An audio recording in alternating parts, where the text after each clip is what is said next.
रही है? आप सभी को मेरी आवाज जा रही है सर? जी आ रही। Okay okay. प्रीवियस क्लास में हमने कुछ चीजें सीखी थी, तो उसी को थोड़ा सा एक बार रिवाइज कर लेते हैं, फिर आगे चल के हम सॉफ्टवेयर में चलेंगे। ठीक है।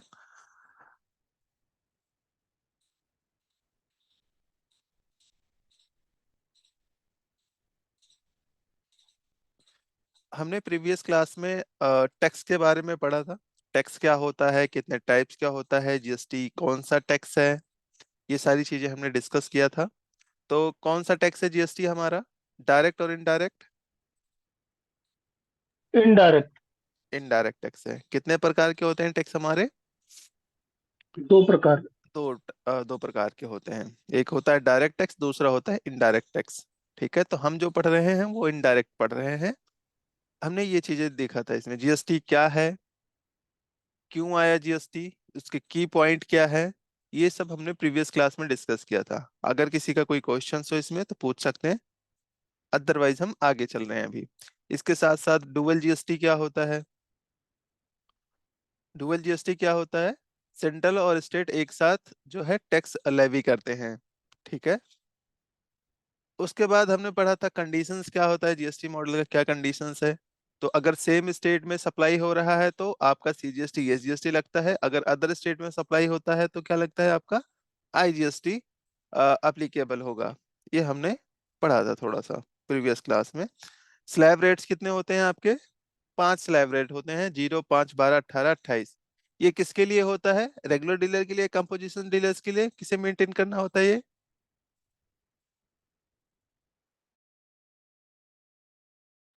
रेगुलर डीलर के लिए, कंपोजिशन के लिए होता है ये। जो 0%, 5%, 12, 18, 28, किसके लिए होता है ये?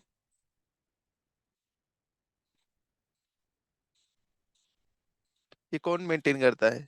ये आपके रेगुलर डीलर्स मेंटेन करते हैं। कंपोजिशन वाले में तो क्या होता है आपका, उनको तो टैक्स कलेक्ट ही नहीं करना होता है नॉर्मली। तो वो मेंटेन नहीं करते हैं, क्या करते हैं वो सीधा, वो जितना सेल होता है उसके बेस पर टैक्स पे करते हैं। उसके बाद हमने पढ़ा था एचएसएन और एसएससी क्या होता है। एचएसएन होता है गुड्स के लिए, एसएससी होता है सर्विसेज के लिए। क्या मतलब हुआ? एचएसएन गुड्स को आइडेंटिफाई करने के लिए होता है, एसएससी जो होता है सर्विसेज को आइडेंटिफाई करने के लिए होता है कि किस टाइप की सर्विसेज हैं या किस टाइप का गुड्स है। ठीक है। इसको किसने डेवलप किया था? कस्टम ऑर्गेनाइजेशन ने। ठीक है, मतलब वर्ल्ड कस्टम ऑर्गेनाइजेशन। इसके बाद देखोगे क्या है, time place and value and supply, इसी के बेस पर आपका टैक्स अप्लीकेबल होता है। यहाँ पर देखोगे तो क्या दिखा रहा है आपका, रजिस्ट्रेशन अंडर जीएसटी। क्या क्या रिक्वायरमेंट होती है जीएसटी के अंदर आपको रजिस्ट्रेशन के लिए।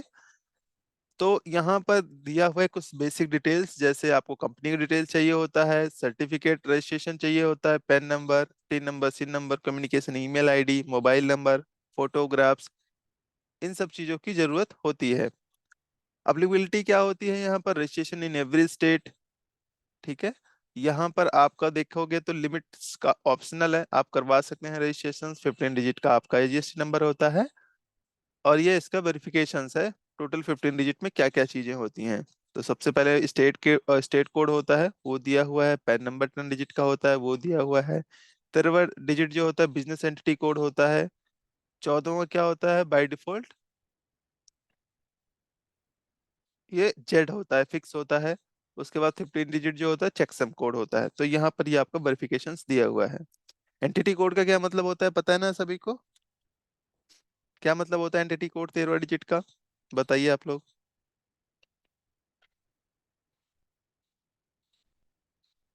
ये हमने डिस्कस किया था, एंटिटी कोड का मतलब क्या होता है कि इस पेन नंबर पर सेम स्टेट में कितने रजिस्टर्ड हैं, कितने बिजनेस रजिस्टर्ड हैं, तो उसके बारे में यहाँ पर ये शो करता है। एक है, दो है, तीन है, चार है, तो वो आपको यहाँ पर दिखाता है कितना बिजनेस एंटिटी कोड के अंदर आपको दिखाएगा यहाँ पर। अगला देखोगे यहाँ पर टाइप्स ऑफ रजिस्ट्रेशंस, तो हमने पढ़ा था दो टाइप्स के रजिस्ट्रेशंस है। हम थोड़ा सा रिवाइज करते हुए चल रहे हैं, अगर कहीं पर किसी को क्वेश्चंस हो तो पूछ लीजिएगा। टाइप्स ऑफ डीलर्स यहाँ पर देखोगे तो कितने हैं? दो टाइप्स के हैं। एक रेगुलर डीलर्स होता है, दूसरा होता है कंपोजिशन डीलर। अगर हम इसको सिंपल शब्दों में कहें तो रेगुलर डीलर सभी व्यापारियों के लिए है, कोई भी करवा सकता है। कंपोजिशंस के लिए जो है एक तरीके से ये छोटे व्यापारियों के लिए ही है। छोटे व्यापारियों का मतलब जो with in state he transactions करते हैं, जिनकी with in state he transactions होती है। ये टैक्स रेज नहीं कर सकते हैं कस्टमर को, ठीक है, टैक्स इनवॉइस रेज नहीं कर सकते हैं, आईटीसी क्लेम नहीं कर सकते हैं, ठीक है। तो काफी सारे इसमें बाउंडेशंस हैं, जबकि रेगुलर डीलर्स में ऐसा कुछ भी नहीं होता है। ये इसके बारे में फायदे नुकसान हम नीचे पढ़ेंगे भी। देखोगे यहाँ पर रेगुलर डीलर्स के लिए क्या लिमिट्स होती है। रेगुलर डीलर्स के लिए क्या लिमिट है। हिल स्टेशंस में, हिल स्टेशंस का मतलब क्या हो गया, जैसे अरुणाचल प्रदेश हो गया, मणिपुर, मेघालय, मिजोरम, नागालैंड, पुडुचेरी, सिक्किम, तेलंगाना, ठीक है। तो यहाँ पर क्या है आपका 20 लाख इसकी लिमिट है। अगर गुड्स या सर्विसेज दोनों सप्लाई करते हैं या केवल गुड्स सप्लाई करते हैं तो आपका 20 लाख है। बाकी अलग जगह पे देखोगे मतलब अगर सर्विसेज सर्विसेज की बात करें तो वहां पर 10 लाख है, कि अगर 10 लाख आपकी टर्नओवर है तो आपको जो है मैंडेटरी हो जाता है, या 10 लाख से ऊपर है तो सर्विसेज से आप कर रहे हैं तो मैंडेटरी हो जाता है जीएसटी में रजिस्ट्रेशन करवाना। बाकी रेस्ट ऑफ इंडिया में कितना है, यहाँ पर 40 लाख है गुड्स के लिए। अगर जो गुड्स सप्लाई करते हैं या सर्विसेज भी साथ में सप्लाई करते हैं तो 40 लाख है। केवल गुड्स गुड्स करते हैं तो तब भी 40 लाख है। अगर केवल सर्विसेज सर्विसेज करते हैं तो 20 लाख है यहाँ पर। इसका मतलब समझ में आ रहा है क्या है यहाँ पर 20 लाख और 40 लाख। कोई थोड़ा सा ब्रीफ कीजिए, बताइए थोड़ा सा।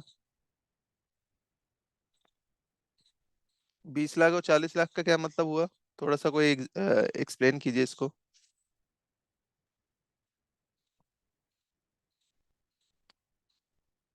मेरी आवाज आ रही है आप सभी को।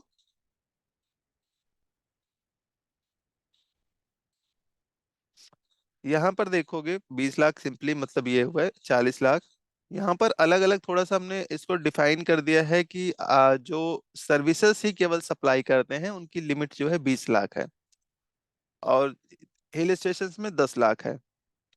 क्यों, क्योंकि इनकी जो कोस्टिंग होती है बिजनेस की वो थोड़ा सा कम होता है, जबकि गुड्स जो सेल सप्लाई करते हैं उनकी कोस्टिंग थोड़ा सा ज्यादा होती है, तो उसी के बेस पर ये लिमिट रखी गई है। सर ये हिल स्टेशंस और यहाँ पर क्या है 40 लाख से। हिल स्टेशंस में क्या है बेसिकली, यहाँ पर जो है एक तरीके से 20 लाख काफी होता है, इसी वजह से वहां पर जो है थोड़ा सा लिमिट कम कर रखा है। और जो है बाकी रेस्ट ऑफ इंडिया में ये 40 लाख से यहाँ पर दिया हुआ है। आगे हम बढ़ते हैं, यहाँ पर बात कर लेते हैं किसके लिए, कंपोजिशन स्कीम के लिए बात कर लेते हैं। कंपोजिशन स्कीम का क्या मतलब होता है आपका। यहाँ पर देखोगे कंपोजिशन स्कीम अगर 1.5 करोड़ के नीचे है तो as a composition dealer scheme ले सकते हो रेस्ट ऑफ इंडिया में। बाकी स्पेशल स्टेट में कितना है आपका यहाँ पर 75 लैक्स है यहाँ पर, ठीक है। कि अगर 75 लाख से कम है तो भी आप यहाँ पर रजिस्ट्रेशन ले सकते हैं, कहाँ पर, स्पेशल स्टेट के अंदर। बाकी रेस्ट ऑफ इंडिया 1.5 करोड़ के नीचे अगर है तो ले सकते हैं। यहाँ पर देखोगे कंपोजिशन स्कीम के अंदर हम बात करें तो क्या चीजें दिखा रहा है, कौन लोग ले सकते हैं कंपोजिशन स्कीम। जो छोटे शॉपकीपर्स होते हैं या स्मॉल ट्रेडर्स होते हैं जिनकी ट्रांजेक्शन विद इन स्टेट होती है, और स्मॉल स्केल के मैन्युफैक्चरर्स होते हैं उनके लिए है ये। बाकी देखोगे यहाँ पर एलिजिबिलिटी क्या है, यहाँ पर who can not obtain composition scheme. तो यहाँ पर दोनों कौन कौन एलिजिबल है कौन कौन नहीं है उनके बारे में यहाँ पर लिखा हुआ है। जैसे सबसे पहले क्या लिखा हुआ है, हमने जो पढ़ा प्रीवियस स्लाइड्स में, कि 1.5 करोड़ के नीचे है तब ले सकते हैं प्रीवियस फाइनेंशियल ईयर में, और स्पेशल स्टेट में कितना 75 लाख। बाकी करंट फाइनेंशियल ईयर में कितना होना चाहिए टर्नओवर 50 लैक्स या उससे कम होना चाहिए, तो जो है आप यहाँ पर ऑब्टेन करवा सकते हैं। Who can not obtain composition scheme, जो एग्जेम्प्टेड गुड्स की सप्लाई करते हैं, इंटरस्टेट सप्लाई करते हैं, ठीक है, टीसीएस के अंडर आते हैं आपका। Who engage manufacturing goods, namely ice cream हो गया, पान मसाला, तंबाकू, इन सब चीजों में जो है आप नहीं ऑब्टेन करवा सकते हैं। या non casual non residence person है, मतलब अगर बाहर के पर्सन है तब भी आप ये स्कीम नहीं ले सकते हैं।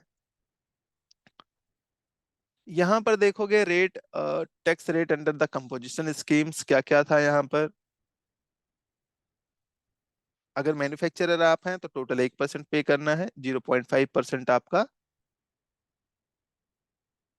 सेंट्रल गवर्नमेंट को देना है, 0.5% आपका स्टेट गवर्नमेंट को देना है। ठीक है।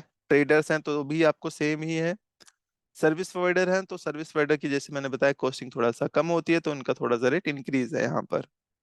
बाकी रेस्टोरेंट अल्कोहल विदाउट अल्कोहल यहाँ पर आपका 5% है, 2.5% CGST, 2.5% SGST। ये जो टोटल टैक्स पे करना होता है क्वार्टरली के बेस पे करना होता है। ठीक है। तो ये चीजें हैं आपकी।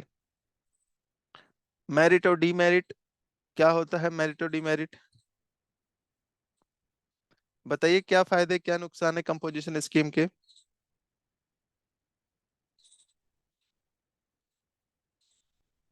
आंसर कीजिए आप लोग। क्या फायदे हैं क्या नुकसान है कंपोजिशन स्कीम के? मेरी आवाज जा रही है ना आप सभी को? टैक्स बिलिंग नहीं कर सकते। टैक्स बिलिंग नहीं कर सकते, और ये तो नुकसान हो गया, क्या फायदा क्या है इसका? फायदा यही है कि रिटर्न भरने का जरूरत नहीं है। रिटर्न तो भरना पड़ेगा सर, ऐसा थोड़ी है कि नहीं भरना पड़ेगा। कंपोजिशन में भी नहीं हो, एक हर महीना भरने का जरूरत नहीं है। हाँ, क्वार्टरली भरना पड़ता है इसमें। ठीक है। और क्या फायदे हो सकते हैं?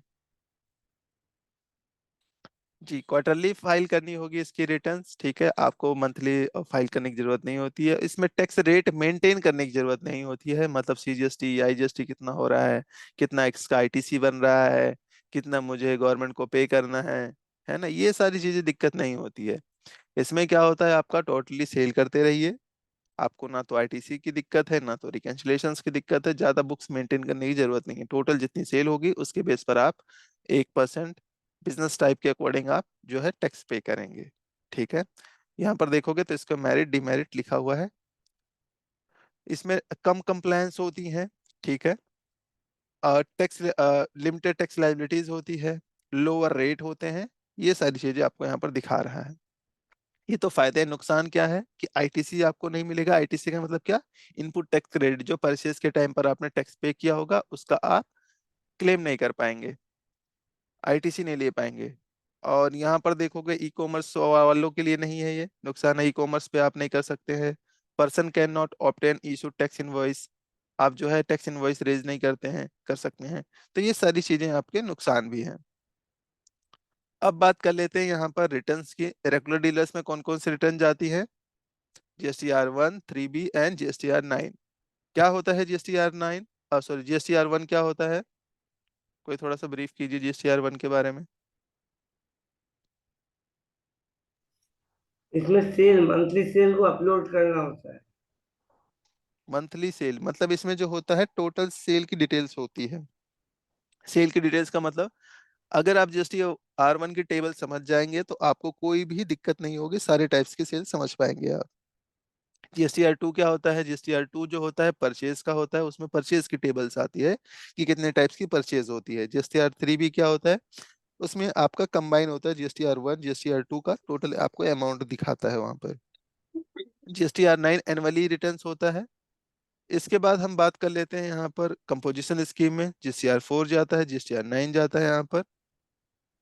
और ई कॉमर्स में GSTR 8 जाता है। ये सारी चीजें आपको यहाँ पर दी हुई हैं। चलिए इसको हम थोड़ा सा सॉफ्टवेयर के अंदर अब डिस्कस कर लेते हैं। यहाँ पर कुछ और भी चीजें दी हुई हैं, GSTR 3B के बारे में डिटेल्स में पढ़ने के लिए दिया हुआ है। किसमें क्या होता है आपका?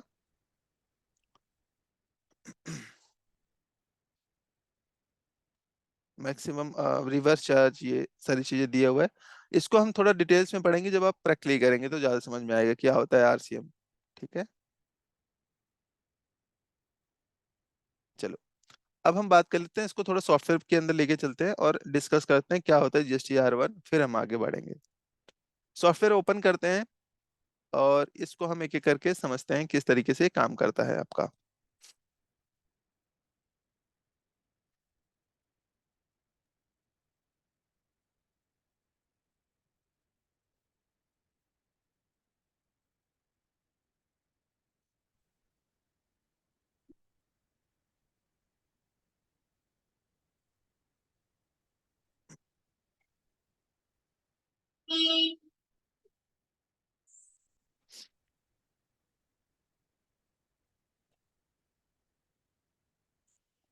ठीक है, यहाँ पर देखोगे तो आपको कहाँ पर आता है जीएसटी, आपको कहाँ पर शो करता है, जीएसटी के टेबल्स में शो करेगा, जीएसटी के मेन्यू में शो करेगा। तो चलिए हम वहीं पर चलते हैं, म्यूट कर लीजिए प्लीज।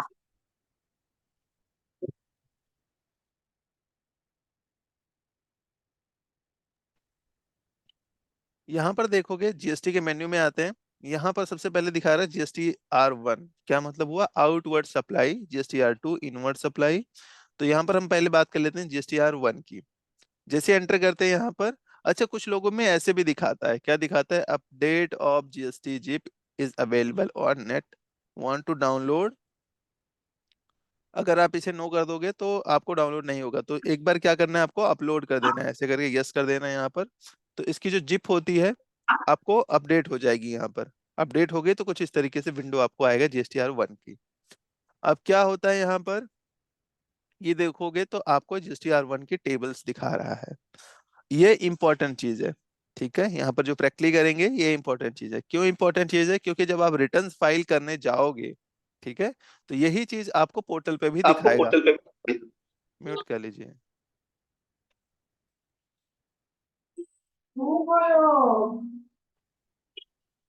म्यूट कर लीजिए सर।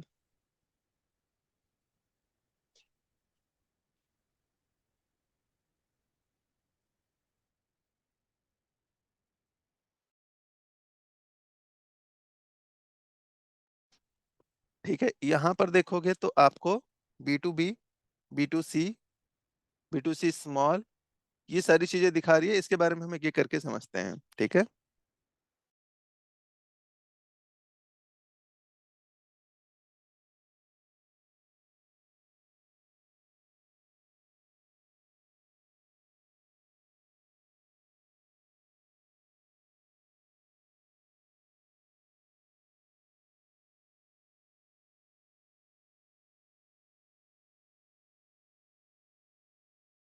हेलो, मेरी आवाज आ रही है आप सभी को?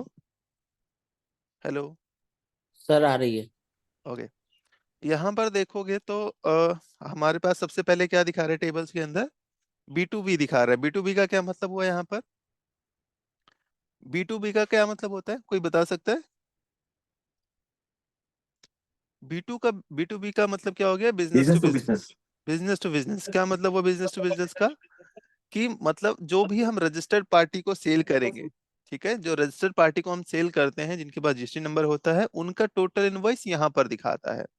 आपने कितने इनवॉइस किए हैं उसकी काउंटिंग यहाँ दिखाता है, टैक्सेबल कितना हो रहा है वो दिखाता है, सीजीएसटी अमाउंट कितना हो रहा है ये दिखाएगा, एसजीएसटी कितना हो रहा है वो दिखाता है, आईजीएसटी कितना हो रहा है ये दिखाएगा, सेस वगैरह लग रहा है तो कितना, टोटल टैक्स कितना हो रहा था, यहाँ पर टोटल आपके इनवॉइस दिखाता है, इनवॉइस की वैल्यू दिखाएगा आपको।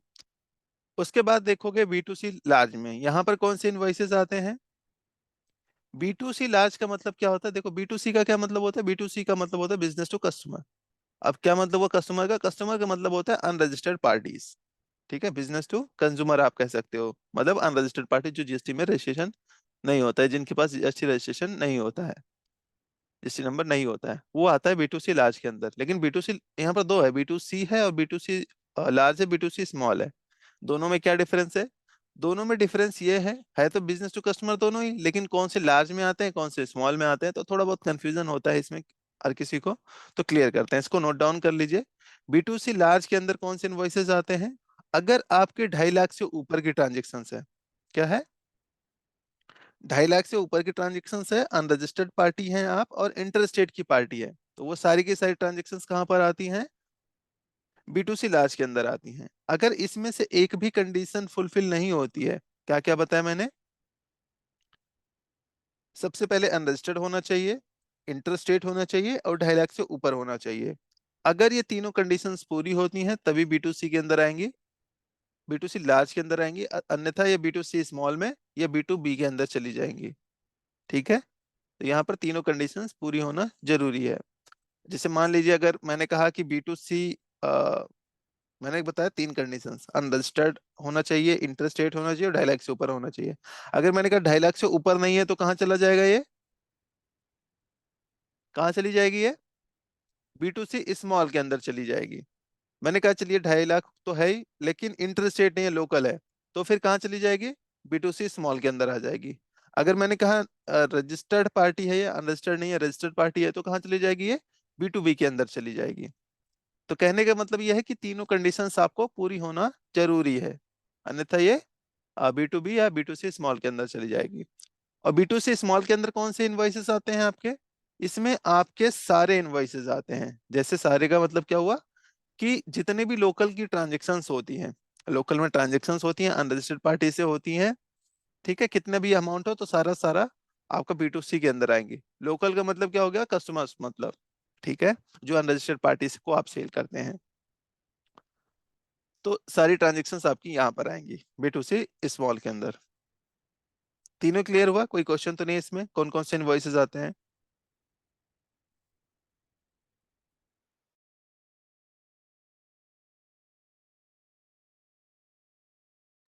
क्लियर है इसमें तीनों में? कोई क्वेश्चन तो नहीं है? B2B, B2C large, B2C small. आप लोगों की ज्यादातर एंट्रीज कहाँ पर आएंगी? ज्यादातर एंट्रीज आपकी आती हैं यहाँ पर B2C स्मॉल के अंदर आती होंगी। एक बार चेक कीजिएगा, B2C स्मॉल या B2B के अंदर आती होंगी। बहुत ही रेयर केस में B2C के अंदर आती होंगी, है ना? और या तो फिर नील रिलेटेड के अंदर आपको शो करेंगी, आप लोग एक बार चेक करना। अच्छा, अब आगे हम बात कर लेते हैं यहाँ पर सबसे पहले नील रिलेटेड के लिए। एक बार चैट बॉक्स में बताइए, क्योंकि ये दोनों इंपॉर्टेंट है। सभी को क्लियर है या नहीं क्लियर है? चैट बॉक्स का एक यूज चीज कीजिए। पूछना है। हाँ, पूछिए सर। क्लियर है सर। जैसे हम लोग ये रिटर्न करते हैं ना जीएसटी का हर महीना, हाँ। तो हम लोग क्या करते हैं, सारा बिल लेके सीए को दे देते हैं। हम तो मार्क है हमारे पास में, हम्म। बट हम ऑपरेशनल जानते नहीं, देखते मार्क से हम करते नहीं है। हम्म। तो ये जो आप मेंटेन होता है, हम्म। ये वो अगला आदमी ऐसा करता कि नहीं करता हमें तो पता नहीं चलता होगा। हम्म। इस तरीके से सेग्रीगेशन करके करता कि नहीं करता है। हम्म। तो अगर हम जीएसटी डायरेक्ट सॉफ्टवेयर से करते हैं हम्म। रिटर्न, हम्म। तो ये मिसमैच का कोई प्रॉब्लम तो नहीं है सर? नहीं, वो मैच करके करेंगे ना कितना। अभी वो मैं भी बताता हूँ ना क्या कैसे मैच करते हैं वो, सर कैसे। एक बार सर पोर्टल पे भी दिखा दिएगा, जीएसटी पोर्टल जो होता है ना, उस पे भी दिखा दिए, उसको भी बता दिएगा। अच्छा, ठीक है। दूसरी बात एक है सर, अभी जैसे मान लीजिए हम अभी करते आए हैं, अगर हम चेक करना चाहते हैं हम्म। तो हम ऐसे देख सकते हैं ना? हाँ, देख सकते हैं कितना आप कौन कौन सी रिटर्न्स फाइल किया है आपने, कौन कौन सी मंथ की, वो आपको दिखाता है वहां पर। पोर्टल जब ओपन करोगे तो वहां पर भी दिखाएगा। और साथ में एक तो दो चीजें होती है, एक तो पोर्टल पर आप जो रिटर्न फाइल करते हैं और उसको अपनी बुक्स में भी दिखाते हैं कि आपने कितना टैक्स पे कर दिया है, कितना आपका बाकी है। तो वो एडजस्टमेंट के थ्रू पता चलता है आपका कितना बाकी है, कितना नहीं बाकी है। अभी वो भी हम देखेंगे। अभी हम किस पर फोकस कर रहे हैं? ये GST-R1 की टेबल्स पर फोकस कर रहे हैं, ठीक है। अभी मुझ पर भी आते हैं सर आपकी बात पर। जो फाइल कर दिया होता है वहां पर आप मंथली वाइज चेक करेंगे तो वहां पर फाइल लिखा हुआ आएगा, है ना? जो जो फाइल किया होगा, कितना फाइल किया, वो भी आपको शो करेगा वहां पर। कितना आपका टैक्स बन रहा था, कितना आपने फाइल कर दिया, तो वो आपको दिखाता है।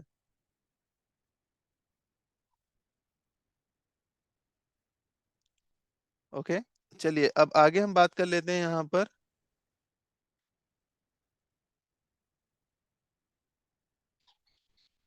एक बार म्यूट कर लीजिए प्लीज। अगला है नील रेटेड वाला। नील रेटेड का मतलब क्या होता है आपका?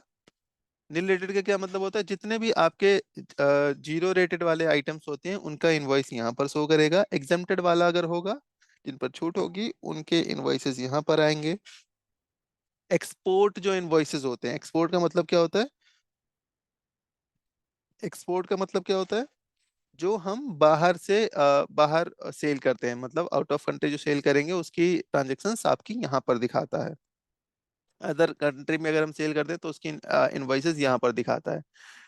टैक्स लायबिलिटी ऑन एडवांस, अगर हमने किसी पार्टी से एडवांस रिसीव किया है किसी के अगेंस्ट में, तो फिर आपको यहाँ पर दिखाएगा उसकी, ठीक है, यहाँ पर दिखाना चाहिए। अगर उसका सेट ऑफ किया है नेक्स्ट मंथ में तो उसकी एंट्रीज यहाँ पर दिखाएगा। Less credit note and refund vouchers, मतलब अगर कुछ क्रेडिट नोट पास किए होंगे तो उसकी एंट्रीज यहाँ पर दिखाएगा। रजिस्टर्ड पार्टीज की होगी तो रजिस्टर्ड पार्टीज में दिखाएगी, अनरजिस्टर्ड पार्टीज की होगी तो अनरजिस्टर्ड में दिखाएगी, रिफंड की होगी तो रिफंड के अंदर दिखाएगी।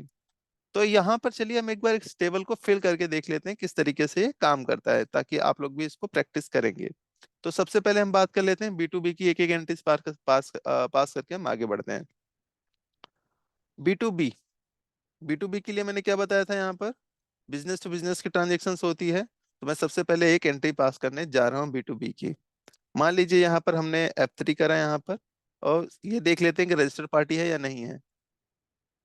या मैं एक नई पार्टी बना लेता हूँ, मान के चलिए इस तरीके से मैंने बना लेते हैं। यहाँ पर रजिस्टर्ड पार्टी में एक किसी को बना लेता हूँ। जैसे मैंने कहा अली अनवर जी हैं, मैंने इनके नाम से बना दिया यहाँ पर एक।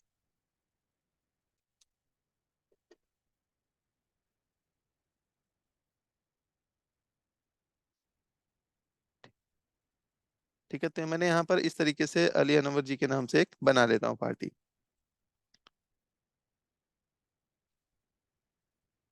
और यहाँ पर जीएसटी नंबर डाल देते हैं। जीएसटी नंबर क्या है, मैंने मान लिया दिल्ली के जीएसटी नंबर मेंशन कर देता हूँ। अभी देखोगे मैं गलत जीएसटी नंबर डाल रहा हूँ, तो ये भी आपको यहाँ पर बता देता है कि आपने सही जीएसटी नंबर डाला है गलत डाला है, वो आपको यहाँ पर आइडेंटिफाई कर देता है। कितने डिजिट हो गए टोटल? 15 डिजिट हो गया ना, कि नहीं हुआ 15 डिजिट? ठीक है, 15 डिजिट हो गया आपका। एंटर करेंगे इसे और कर देते हैं सेव। मैं यहाँ पर एंटर करने जा रहा हूँ, एक बिल बनाने जा रहा हूँ। कौन सी डेट में? 4 तारीख में। सारा चेक करेंगे हम। तो मैंने कहा यहाँ पर एक आइटम्स ले लेते हैं। कोई भी आइटम ले लीजिए आप। 10 क्वांटिटी मैंने इसको ले लिया। और एमी फ्रू ले लेते हैं कुछ क्वांटिटी, 10 क्वांटिटी मान लीजिए। अमाउंट मैंने डाल दिया यहाँ पर 70 रुपये। टैप की करवा के हम यहाँ पर सेव कर देते हैं। जैसे सेव कर देंगे तो इनवॉइस कहाँ पर शो करना चाहिए आपका? कौन से टेबल में शो करेगा ये?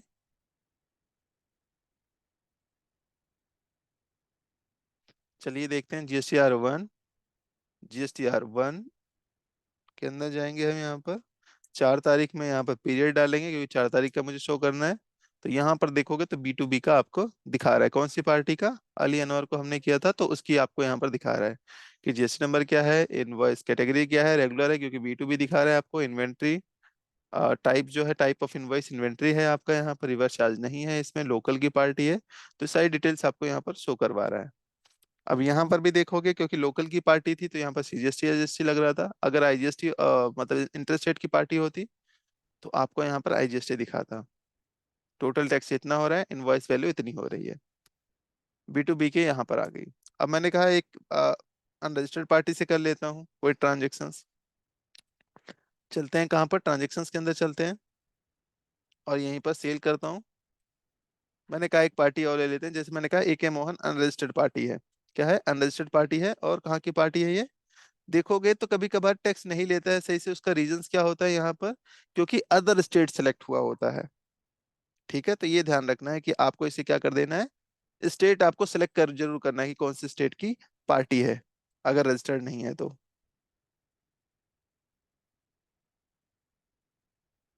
मॉडिफाई कर देता हूं मैं इसे। जैसे मैंने कहा AK मोहन है, ये रजिस्टर्ड पार्टी नहीं है बट लोकल की पार्टी है। मैंने इसको लोकल की पार्टी यहाँ पर डिफाइन कर देता हूँ और आगे बढ़ते हैं इसको। चलिए, मैंने कहा इसको लोकल नहीं, सेंट्रल कर देता हूँ, लोकल नहीं करता मैं यहाँ पर। मैंने कहा ये जो पार्टी है हमारी कहाँ की है, मान लीजिए उत्तर प्रदेश की पार्टी है, इससे कर देते हैं सेव। यहाँ पर अनरजिस्टर्ड पार्टी है। एंटर कर दिया मैंने यहाँ पर। अब एक बार चेक करते हैं क्या यहाँ पर ले लेता है। अभी देखो ऑटोमेटिक इसने सेंट्रल भी पिक कर लिया। किसके बेस पर? जीएसटी नंबर के बेस पर या स्टेट के बेस पर ऑटोमेटिक पिक कर लेता है कि लोकल की पार्टी है सेंट्रल की है। अब मैं जब यहाँ एंटर करूंगा, बताइए ये वाला जो इनवॉइस है कौन सी टेबल्स के अंदर जाएगा? अगर मैं इसे सेव करता हूं तो कौन से टेबल्स के अंदर जाएगा? बी के अंदर, बी के अंदर, या बी लार्ज या स्मॉल के अंदर आएगा? किसके अंदर आएगा ये? आंसर कीजिए चैट बॉक्स में एक बार सभी लोग।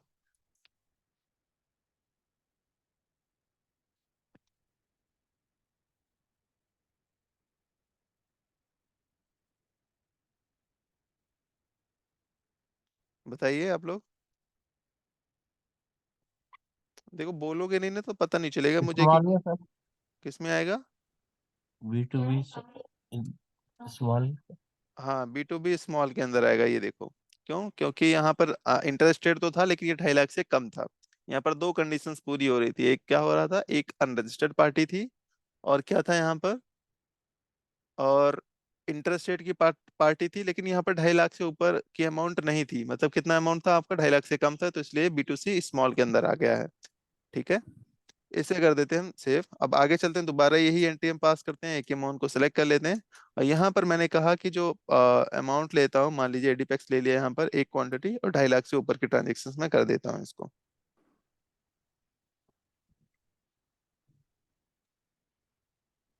अब जब मैं सेव करूंगा तो कहाँ जाएगा ये? बिल्कुल में जाएगा। किसमें? B2 चैट बॉक्स में एक बार आंसर कीजिए, किसमें जाएगा ये? लार्ज में सर। एक बार देख लेते हैं, लार्ज में जाएगा। हाँ, इसमें तीनों कंडीशंस पूरी हो रही है, 2.5 लाख से ऊपर की भी ट्रांजेक्शन्स है, अनरजिस्टर्ड भी है। तो ये जाना कहाँ चाहिए आपका? यहाँ पर ये देखो आ गया ना B2C लार्ज के अंदर। तो ये वाले इनवॉइसेस आपके B2C लार्ज के अंदर आएंगे। अच्छा, अब आगे हम देखेंगे यहाँ पर रिलेटेड और एग्जेम्प्टेड वाला कैसे। मैंने कहा रिलेटेड वाले आइटम्स यहाँ आना चाहिए, एग्जेम्प्टेड वाला यहाँ पर आना चाहिए। तो इसके लिए मैं एक आइटम्स क्रिएट कर लेते हैं दोनों का, कि अगर रिलेटेड वाले आइटम्स होंगे तो उनको कैसे कॉन्फ़िगर करेंगे GST के अंदर। ऑल 10 प्रेस करता हूं मैं, और यहीं पर मैंने कहा पार्टी सिलेक्ट कर लेता हूं। किसको? AK मोहन को ले लिया मैंने यहाँ पर, मान लीजिए।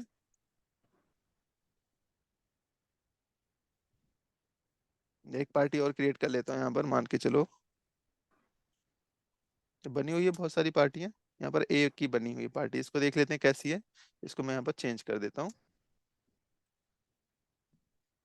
मैंने कहा ये लोकल की पार्टी, इसी लोकल कर लेते हैं। लोकल का मतलब क्या हो गया? दिल्ली हो गया। यहाँ पर दिल्ली देखेंगे कहाँ है, तो वहीं पर हम इसे सिलेक्ट कर देंगे, ये रहा दिल्ली, और इसे कर देंगे सेव यहाँ पर। अब लेके चलते हैं, यहाँ पर देखोगे तो मैंने कहा अगर मुझे डिफाइन करना है इसको कि ये किस टाइप की पार्टी है, किस टाइप का, मतलब क्या डिफाइन करना है मुझे? रिलेटेड डिफाइन करना है। तो कैसे डिफाइन करेंगे रिलेटेड? F2 प्रेस कीजिए या F3। मैंने कहा इसी आइटम्स को कर लेता हूँ अगर मुझे चेंज करना है, या मैंने कहा नया आइटम्स बना लेता हूँ। मान लीजिए यहाँ पर मैंने एक आइटम्स बना लेते हैं, कीबोर्ड। ठीक है, एंटर करता हूँ, सेव करता हूँ यहाँ पर। मैंने कहा यहाँ पर LG ले लेता हूँ। अब यहाँ पर जो टैक्स रेट जो HSN बनाऊंगा, यहाँ पर 0 रेटेड का लूंगा मैं। देखोगे यहाँ पर तो लिया हुआ है, बना हुआ है 4321 का 0 रेटेड। मैंने इसी को एंटर कर लेते हैं। एंटर करने के बाद यहाँ पर देखोगे तो 0 रेटेड हो गया, टैक्सेबल है बट 0 रेटेड है। अब मैं इसे सेव कर देता हूँ। रेट अगर डिफाइन करोगे यहाँ पर तो ये भी आपको रेट डिफाइन करने के लिए दिखा रहा है, रेट ABCD आप यहाँ आपको कर सकते हैं। अच्छा, इसमें कुछ भी मैं चाहता हूँ नेगेटिव में आइटम्स ना हो, तो इसके लिए क्या शॉर्टकट की क्या कर सकते हैं इसमें? अगर नेगेटिव में आइटम मैं नहीं करना चाहता, और अभी मैं बिल भी नहीं बना सकता क्योंकि आप लोगों को मैं बता रहा हूँ यहाँ पर, तो क्या करना चाहिए मुझे भी यहाँ पर?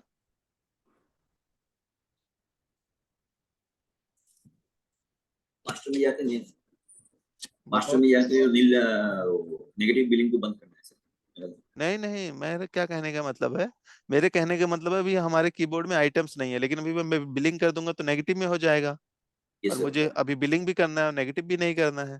तो वैसे केसेस में क्या करूं मैं? हमारे पास आइटम तो पहले पड़ा हुआ। हाँ। पहले एंट्री करेंगे सर।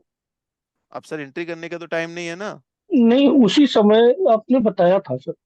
हाँ, तो क्या करेंगे, कैसे करेंगे वही? अब मेरे सामने कस्टमर खड़ा हुआ है, अब मैं बिल बनाऊं? नेगेटिव अलाउ करके रखेंगे, हाँ जी।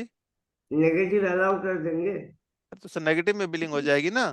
नहीं, आप वहाँ पे कंट्रोल पैनल में अगर नेगेटिव वाला। अलाउ कर दूंगा तो हो तो जाएगा बिलिंग, अभी भी हो जाएगा यहाँ पर, लेकिन यहाँ पर बाद में नेगेटिव में शो करेगा वो। हमने बताया था आपको कि आपके पास चलिए बिल नहीं चढ़ाया हुआ है, लेकिन कस्टमर खड़ा हुआ है तो अभी तो उसको देना पड़ेगा। तो हमने कहा था टेम्परेरी परचेज चढ़ा लेते हैं आप यहाँ पर। हाँ, टेम्परेरी।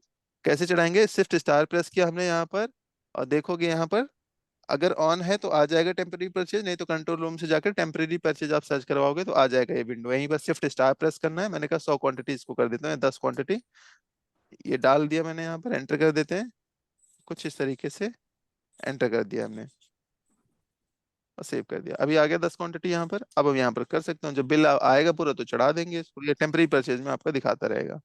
चलिए, ये तो हो गया। मैंने कहा यहाँ पर एक क्वांटिटी ले लिया, इसका जो रेट है मैंने कितना डिफाइन कर दिया, मान लीजिए 5,000 डिफाइन कर दिया, उसको कर देते सेव। अब बताइए कहाँ पर गया होगा ये इनवॉइस कहाँ जाएगा, नील रेटेड में सर, कहाँ पे, नील रेटेड में। नील रेटेड में जाना चाहिए। चलिए एक बार देखते हैं नील रेटेड में जाता है कहाँ पर जाता है।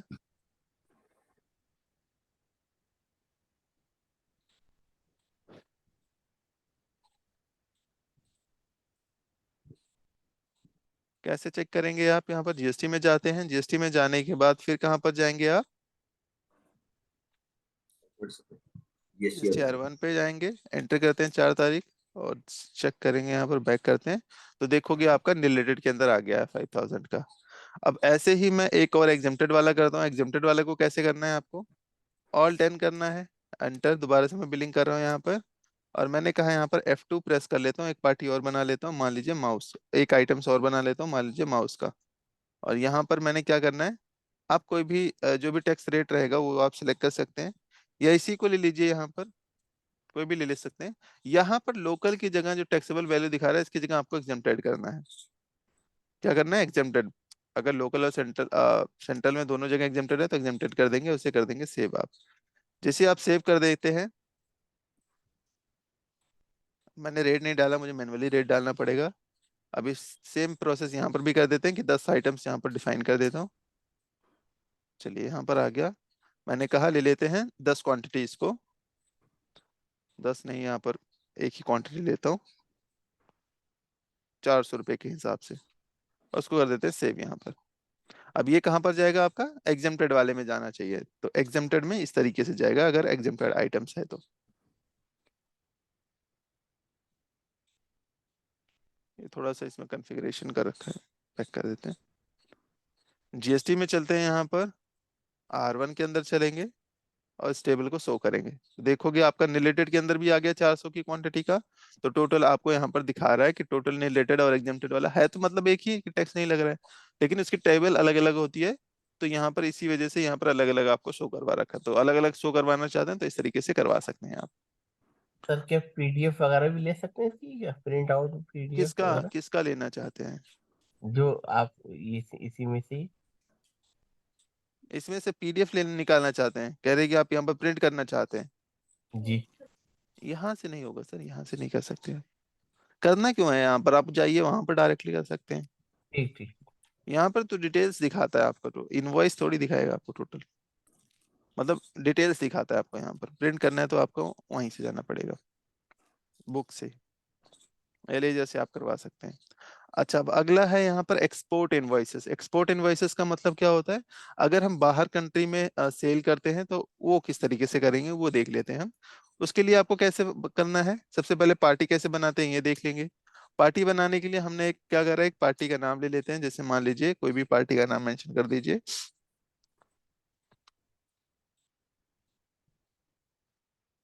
यहाँ पर मैंने इस तरीके से ले लिया है, एक पार्टी का नाम है मान लीजिए, और एंटर कर देंगे। यहाँ पर क्या चीज, यूएसए लिखने से यूएसए की पार्टी थोड़ी हो जाएगी, यहाँ पर क्या क्या चीजें चेंज करनी पड़ेगी आपको वो ध्यान देना है। सबसे पहले तो यहाँ पर आपको क्या करवाना है, यहाँ पर देखोगे जीएसटी हेडिंग्स के अंदर आस्क सेंट्रल करवाना है। क्या करवाना है, आस्क सेंट्रल करवाना है। सबसे पहला चेंज ये हो गया। दूसरा चेंज क्या हो जाएगा आपका, यहाँ पर दूसरा, यहाँ पर जो आपने स्टेट सिलेक्ट किया है इसे स्टेट सिलेक्ट नहीं करना है, इसे क्या कर देना है, अदर्स कर देना है। क्यों, क्योंकि जब बाहर की पार्टी होगी, अगर यहाँ पर स्टेट लिया होगा तो वो लोकल या सेंट्रल मान लेता है आपका, तो यहाँ पर इस वजह से आपको अदर स्टेट लेना है। तो मैंने अदर स्टेट कर दिया है यहाँ पर। उसके बाद यहाँ पर कंट्री आपको चेंज करना पड़ेगा, तो मैंने वैसे बना रखा है, अगर नहीं बनाया है तो आप F2 करके बना लेंगे, कंट्री नेम डाल देंगे और वहाँ का कोड डाल देंगे। ऐसे कर देते हैं सेव हमने, और ऐसे कर देते हैं सेव। क्या क्या चीजें चेंज किया मैंने, आस्क सेंट्रल करवाया, यहाँ पर अदर स्टेट कर दिया है, और यहाँ पर कंट्री चेंज किया। तो 3 चीजें आपको लेजर के अंदर चेंज करना होता है, आप चाहे लिखना चाहें तो लिख सकते हैं इसको, और इसे कर देंगे सेव। यहाँ पर सेव करने के बाद देखोगे जैसे ही मैं बिल बनाऊंगा यहाँ पर, तो क्या पूछ रहा है, टाइप, मतलब जो हमने आस्क सेंट्रल करवा रखा था तो पूछ रहा है। यहाँ पर मैंने स्पेस बार से एंटर किया इसे, किस टाइप की ट्रांजेक्शन है, तो मैंने कहा एक्सपोर्ट वाली ट्रांजेक्शन है, तो उस पर एंटर कर देते हैं। यहाँ पर एंटर करेंगे, एंटर करने के बाद यहाँ पर पूछ रहा है करेंसी का सिंबल। करेंसी का सिंबल का मतलब क्या हुआ, जो यूएसए में चल रहा है, क्या चल रहा है, डॉलर मान लीजिए, तो यहाँ पर मैंने डॉलर लगा दिया है। तो $1 की वैल्यू कितनी है किसकी, इंडियन रुपीस के अंदर, तो वो आपको यहाँ पर मेंशन करना है। जैसे मैंने कहा यहाँ पर कितना है, मान लीजिए 82 रुपीज है, तो 82 रुपीज के अकॉर्डिंग हम यहाँ पर मेंशन कर देते हैं। तब यहाँ पर जो बिलिंग होगी वो डॉलर के हिसाब से होगी। जैसे मान लो मैंने यहाँ पर क्या कर दिया है, कोई भी आइटम्स ले लेते हैं। मैंने कहा एक नया आइटम्स बना लेता हूँ, मॉनिटर ले लिया मैंने यहाँ पर, ठीक है। यहाँ पर ले लेते हैं मॉनिटर, 9% है, ठीक है, कोई दिक्कत नहीं है। अच्छा यहाँ पर एग्जेम्प्टेड नहीं, यहाँ पर मैंने कहा टैक्सेबल ले लेता हूँ, 9% ले लिया मैंने यहाँ पर। इसका रेट 5000। चलिए यहाँ पर रेट डालने की जरूरत नहीं है, हटा देते हैं यहाँ पर, सेव कर देता हूँ। मैं रेट इसको अपने अकॉर्डिंग डाल देता हूँ। एंटर जैसे ही करते हैं आप, यहाँ पर देखोगे तो मैंने एक क्वांटिटी लिया, एक क्वांटिटी की वैल्यू कितनी मैं मान के चल रहा हूँ यहाँ पर, 100 रुपए। 100 रुपए का मतलब क्या हुआ यहाँ पर, ये रुपए नहीं है, $100 है। $100 का मतलब क्या हुआ यहाँ पर, कितना अमाउंट हो गया इसका, 82 के हिसाब से है ये। एक मॉनिटर जो है $100 का है, तो मतलब कितने का हो गया ये, 820। 8200 सर। 8200 हो गया है ना। चलिए इसको देखते हैं किस तरीके से काम करेगा। टाइप करेंगे, इसे सेव कर देंगे। जैसे सेव करने जाते हो यहाँ पर, तो पूछता है एक्सपोर्ट सेल एल्यूटिव बॉन्ड है या नहीं है, तो आप इसे अपने अकॉर्डिंग है तो यस कर देंगे, नहीं तो नो कर देंगे। मैंने कहा नहीं है मेरे पास, एंटर कर दिया हमने। एंटर करने के बाद देखोगे यहाँ पर ये डिटेल से आपको फिल करना है, एडजस्टमेंट नंबर, बिल नंबर, ठीक है, एक्सपोर्ट रेफरेंस, ये कंसाइनमेंट, कंसाइनी, ये डिटेल्स आपको यहाँ पर फिल करनी होगी। उसके बाद देखोगे सेव करेंगे। इनवॉइस डिटेल्स अगर रिमार्क्स डालना चाहते हैं तो डाल सकते हैं। प्रिंट इसका कुछ इस तरीके से आपको शो करेगा, जो डिटेल्स आपने फिल किया होगा तो ये आपको ऐसे दिखाएगा। अब बात कर लेते हैं हम इसको कहाँ पर शो कर रहा है, एक बार चेक करते हैं।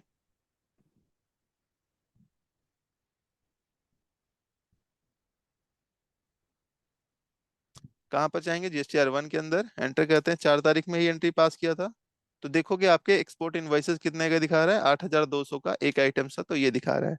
हमने यहाँ पर नो कर दिया था, तो इसी वजह से आपका टैक्स अप्लीकेबल नहीं हो रहा था। अगर एलईटी बॉन्ड को यस कर देंगे तो वहां पर टैक्स अप्लीकेबल होगा। अच्छा, जब भी हम पार्टी को सेल करते हैं ना, मतलब अदर कंट्री में सेल करते हैं, तो गवर्नमेंट जो है क्या करती है, यहाँ पर टैक्स एक तरीके से नहीं लेती है इस पर, ठीक है, कि आप सेल कर सकते हैं इस पे। बट एलईटी बॉन्ड है तो कर सकते हैं, तो उस पर अप्लीकेबल होगा, अदरवाइज छोड़ देंगे। अब आगे हम बात कर लेते हैं यहाँ पर अगला, टैक्स लाइबिलिटी ऑन एडवांस। मतलब अगर हमने किसी बिल के अगेंस्ट में या किसी आइटम्स के अगेंस्ट में हमने एडवांस रिसीव किया है या एडवांस अमाउंट रिसीव किया है, तो हमें दिखानी होती है इस मंथ में कि हमने इतना एडवांस रिसीव किया है, ठीक है। तो वो कैसे दिखाएंगे, आप अपनी लाइबिलिटीज को कैसे दिखाते हैं रिटर्न्स के अंदर, उसके लिए आपको सिंपली क्या करना है, बाउचर्स में जाना है। यहाँ पर देखोगे कि रिसिप्ट के अंदर हमने कहा था जीएसटी के टाइम पर पढ़ेंगे, तो यहाँ पर जीएसटी एडवांस पर क्लिक करेंगे। किसी पार्टी से हमने एडवांस रिसीव किया, मान लीजिए मैंने किससे एडवांस में रिसीव किया है, ये अ, अनीता अकाउंट है, यहाँ पर अनीता का अकाउंट बना हुआ है। F3 कर लेते हैं, एक बार चेक कर लेता हूँ किस टाइप की पार्टी है यहाँ पर।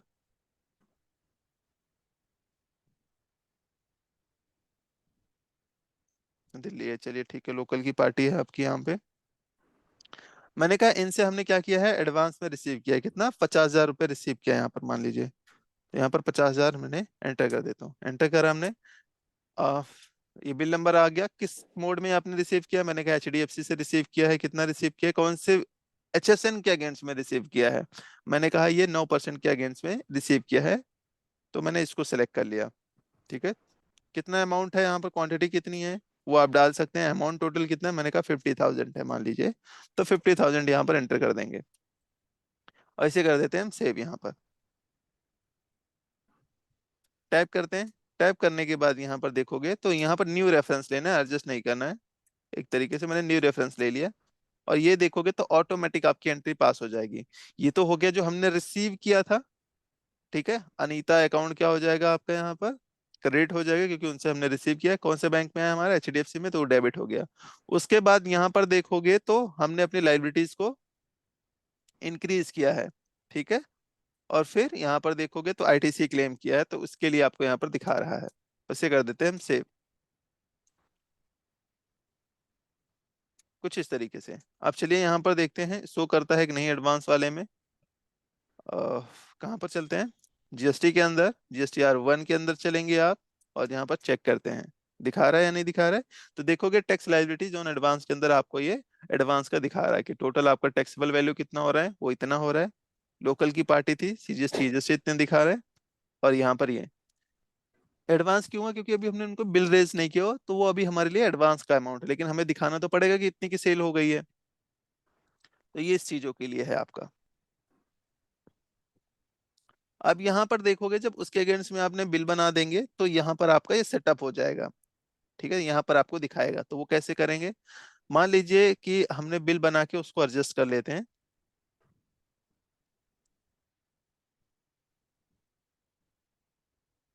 दोबारा से मैं बिल बना रहा हूँ यहाँ पर। कौन सी पार्टी थी, अनीता की थी। मैंने कहा अगले मंथ में जो है मैं इसको एक तरीके से अगले मंथ ले लेता हूँ, या डेट अगली ले लेता हूँ, नेक्स्ट डेट में ले लेता हूँ। यहाँ पर नेक्स्ट डेट में पिक करेगा कि नहीं पिक करेगा आपका, बैक कर लेता हूँ। यहाँ पर डेट मैंने कहा 5/1 डाल देता हूँ, सॉरी 5/3 डाल देता हूँ।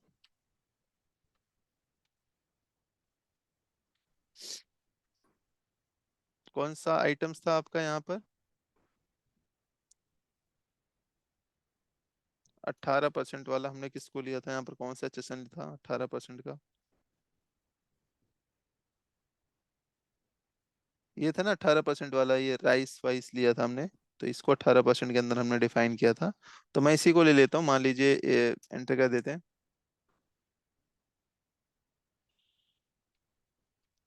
एक एग्जांपल के तौर पे लेके चल रहा हूँ, यहाँ पर अमाउंट में थोड़ा सा बढ़ा देता हूँ। मान लो इसमें हमने कर दिया है 50,000 ही कर देते हैं यहाँ पर।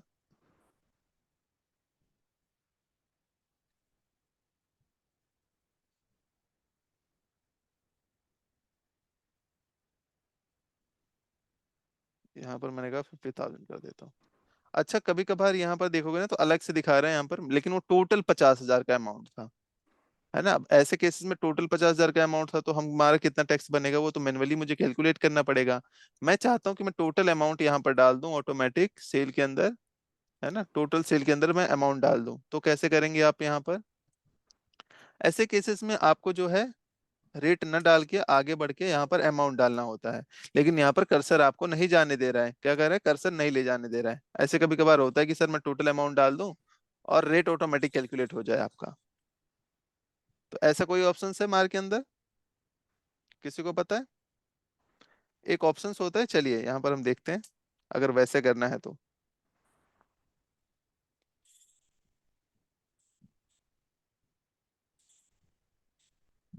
यहाँ पर सर्च करवाइए zero rated.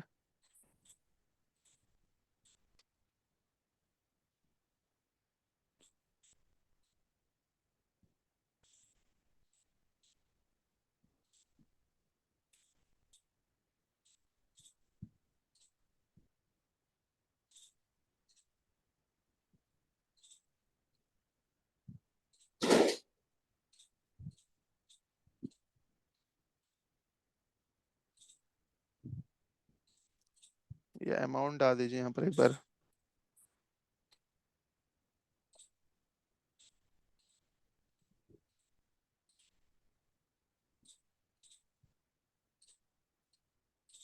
Quantity into wait दिखा रहा है यहाँ पर। ऐसे कुछ ऑप्शंस आता है अमाउंट का कि आप अमाउंट डालेंगे ना तो उसके अकॉर्डिंग आपको शो करेगा यहाँ पर।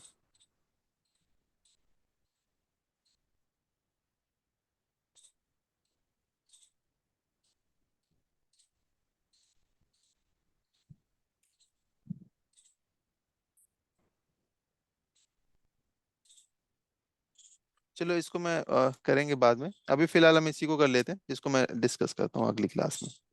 ठीक है, अभी क्योंकि टाइम लगेगा उसको देखने में, है ना। क्योंकि आप अमाउंट वाइज भी सेल कर सकते हैं, जैसे बहुत लोगों का क्वेश्चंस भी होता है, आई थिंक किसी ने क्वेश्चन पूछा था तो हमने डिस्कस किया था कि आप अमाउंट वाइज कैसे बिलिंग करेंगे। तो अमाउंट वाइज इस तरीके से, क्योंकि यहाँ पर सामने पड़ गया था मेरे, तो इसलिए मैंने उसको ब्रीफ करना स्टार्ट कर दिया था, लेकिन वो भी माइंड से उतर गया क्या ऑप्शन था जो एग्जैक्ट सर्च करवाएंगे तो आपको ऑप्शंस मिल जाएगा। चलिए यहाँ पर मैंने कहा कि बात कर लेते हैं, क्या बनाया था हमने यहाँ पर, मॉनिटर लिया था, मॉनिटरी सेल किया था, क्या किया था हमने, मॉनिटरी सेल किया था। इसी को ले लेते हैं हम यहाँ पर, एंटर कर देते हैं एक क्वांटिटी। मान लो यहाँ पर मैंने करा है 50,000, यहाँ पर ले लेते हैं। यहाँ पर मैंने कहा 45,000 ले लीजिए।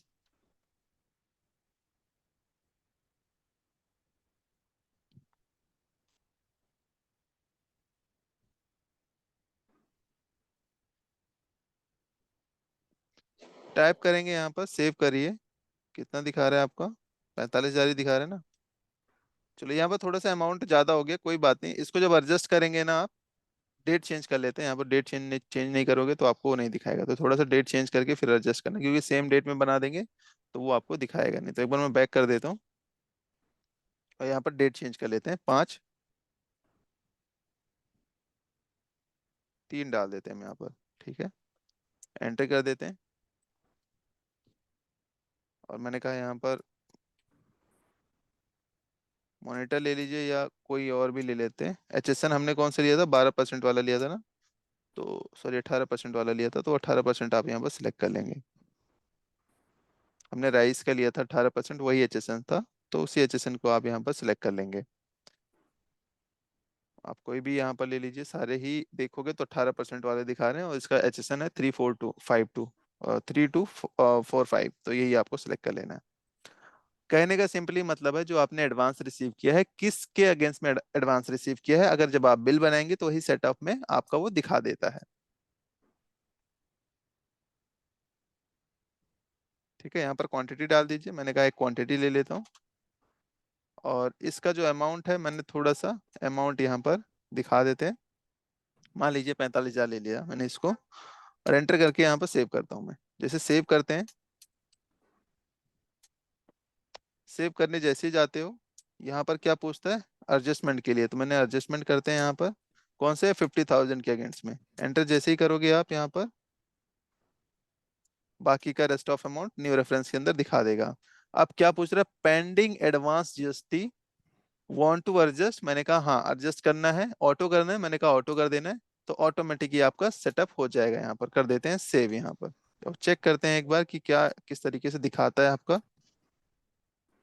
मैं बैक कर देता हूँ इसको, और एक बार चलते हैं जीएसटी के अंदर, R1 के अंदर क्या शो कर रहा है यहाँ पर। यहाँ पर मैंने 4 से लेकर 5 तारीख तक मैंने शो करवा दिया यहाँ पर। तो यहाँ पर देखोगे तो अभी वो अमाउंट, अच्छा टैक्स लायबिलिटी ऑन एडवांस के अंदर वो हट गया है, मतलब सेटअप हो गया है यहाँ पर, है ना।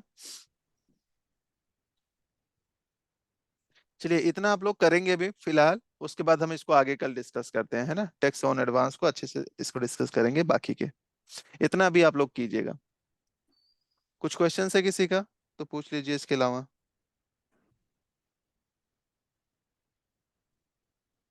आवाज जा रही है मेरी आप लोगों को?